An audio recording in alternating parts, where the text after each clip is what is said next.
Do'stlar, buni ko'ringlar, Qulpinoylar. Hech qanaqa Yevropada emas, o'zimizda Qirg'iziston Respublikasi qo'shni davlat Qirg'izistonda turibmiz. Qulpinoyni olib keling aka. Kalibrni qaranglar, yangi sort. Eksport bo'yicha Qirg'iziston butun dunyoda hozirgi kunda birinchi o'rinda Qulpinoy eksporti bo'yicha. Qulpinoy istalgan davlatga xuddi mashg'ulotda o'zini holatini yo'qotmay e'tibor beryapti. Nima uchun? Yangi sortga Qulpinoylar ekilgan paytda. Bizda ham yangi sortlarga o'tish kerak do'stlar. Sort to'g'ri tanlash kerak. Bu Qulpinoy hozir mana juda ham qattiq, o'zini holatini yo'qotmaydi mana. Endi urib bo'lmaydi. Mana. Mana. Mana Qulpinoy mana. Buni qarang, ko'ring. Hech nima bo'lgan yo'q.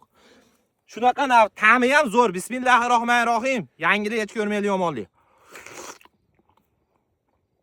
Buni qarang Qulpinoyda. Ta'mi ham zo'r do'stlar. Ancha-muncha Qulpinoy bilan bir xil ta'mi. Qattiq Qulpinoy bemaza bo'lardi oldin. Bu shirin. Yetib borishi juda ham zo'r. Bittadan like bosib qo'yib, barcha dehqonlarga jo'natib qo'yamiz. Qirg'izistondagi dehqon akalarni dehqonchiligiga baraka bersin. Sog' bo'linglar.